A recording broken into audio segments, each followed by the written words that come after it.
Hello guys, magandang tanghali guys. Sa ngayon guys, gagawa tayo ng avocado juice guys. At saka masarap na yun guys. Kasi napakainit ng panahon.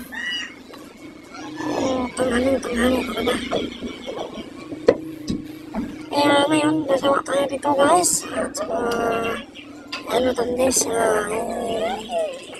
i-blend natin guys para talaga, parang juice talaga. So ngayon, ilagay na natin dito sa ating munting blender guys.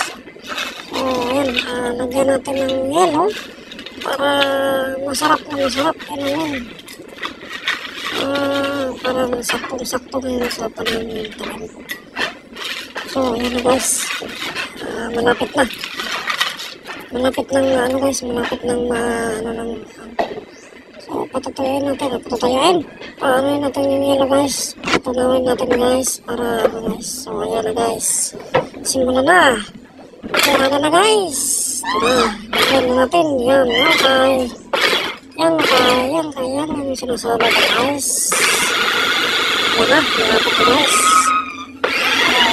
Ano ang lasa nito guys? So simulan na natin guys. Guys, ito na yung resulta niya guys. Napakasarap guys. Yan, napakasarap na guys. Thank you.